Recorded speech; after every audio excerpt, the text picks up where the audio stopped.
Now when Darius reigned, he made a great feast unto all his subjects, and unto all his household, and unto all the princes of Media and Persia, and to all the governors and captains and lieutenants that were under him, from India unto Ethiopia, of 127 provinces.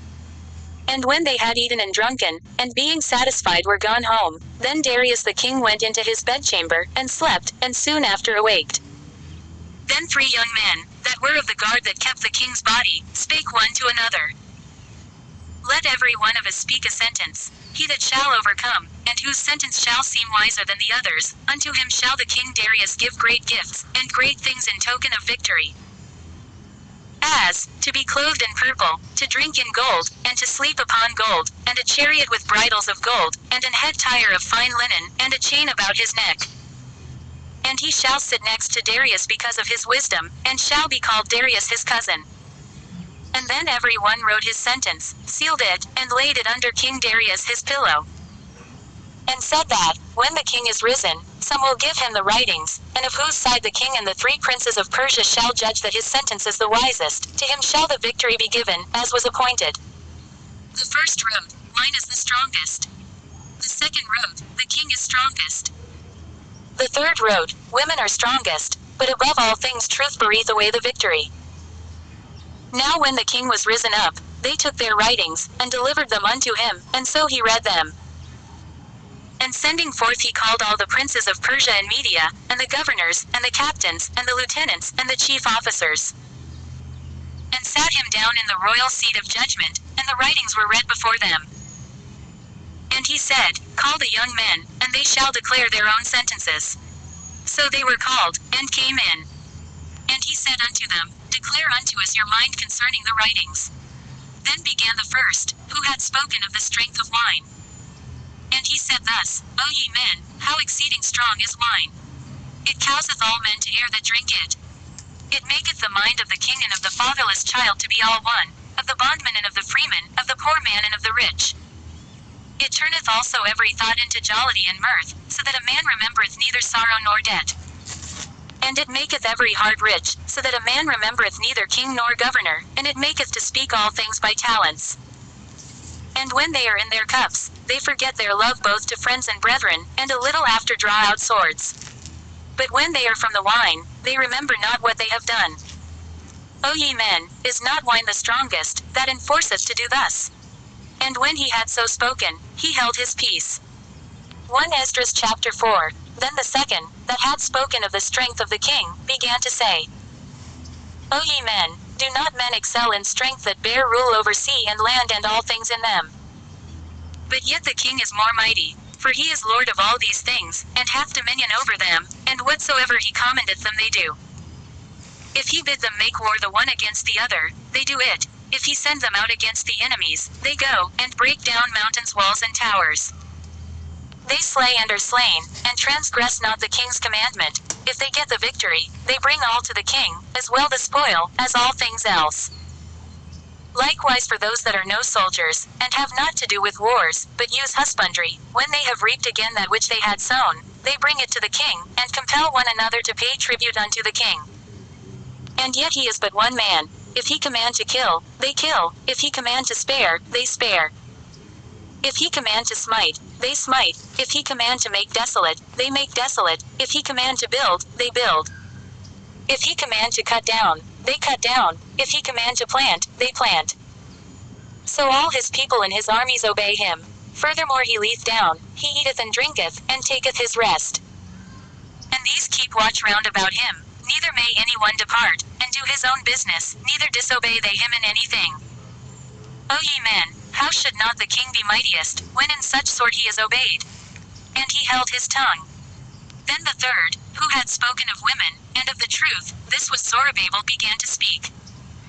O ye men, it is not the great king, nor the multitude of men, neither is it wine, that excelleth. Who is it then that ruleth them, or hath the lordship over them? Are they not women? Women have borne the king and all the people that bear rule by sea and land. Even of them came they, and they nourished them up that planted the vineyards, from whence the wine cometh. These also make garments for men, these bring glory unto men, and without women cannot men be. Yea, Yea, and if men have gathered together gold and silver, or any other goodly thing, do they not love a woman which is comely in favor and beauty? And letting all those things go, do they not gape, and even with open mouth fix their eyes fast on her? And have not all men more desire unto her than unto silver or gold, or any goodly thing whatsoever? A man leaveth his own father that brought him up, and his own country, and cleaveth unto his wife. He sticketh not to spend his life with his wife, and remembereth neither father, nor mother, nor country. By this also ye must know that women have dominion over you. Do ye not labor and toil, and give and bring all to the woman? Yea, a man taketh his sword, and goeth his way to rob and to steal, to sail upon the sea and upon rivers. And looketh upon a lion, and goeth in the darkness, and when he hath stolen, spoiled, and robbed, he bringeth it to his love. Wherefore a man loveth his wife better than father or mother. Yea, many there be that have run out of their wits for women, and become servants for their sakes. Many also have perished, have erred, and sinned, for women. And now do ye not believe me? Is not the king great in his power? Do not all regions fear to touch him? Yet did I see him in Apam the king's concubine, the daughter of the admirable Bardachus, sitting at the right hand of the king. And taking the crown from the king's head, and setting it upon her own head, she also struck the king with her left hand. And yet for all this the king gaped and gazed upon her with open mouth. If she laughed upon him, he laughed also, but if she took any displeasure at him, the king was fain to flatter, that she might be reconciled to him again. O ye men, how can it be but women should be strong, seeing they do thus? Then the king and the princes looked one upon another, so he began to speak of the truth. O ye men, are not women strong? Great is the earth, high as the heaven, swift as the sun in his course, for he compasseth the heavens round about, and fetcheth his course again to his own place in one day. Is he not great that maketh these things?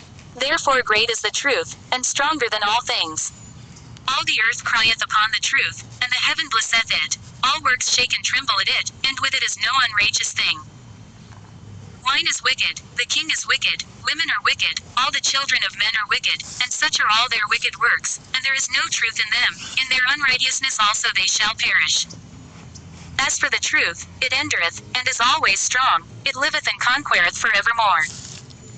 With her there is no accepting of persons or rewards, but she doth the things that are just, and refraineth from all unjust and wicked things, and all men do well like of her works. Neither in her judgment is any unrighteousness, and she is the strength, kingdom, power, and majesty, of all ages. Blessed be the God of truth. And with that he held his peace. And all the people then shouted, and said, Great is truth, and mighty above all things. Then said the king unto him, Ask what thou wilt more than is appointed in the writing, and we will give it thee, because thou art found wisest, and thou shalt sit next me, and shalt be called my cousin. Then said he unto the king, Remember thy vow, which thou hast vowed to build Jerusalem, in the day when thou camest to thy kingdom. And to send away all the vessels that were taken away out of Jerusalem, which Cyrus set apart, when he vowed to destroy Babylon, and to send them again thither. Thou also hast vowed to build up the temple, which the Edomites burned when Judea was made desolate by the Chaldees.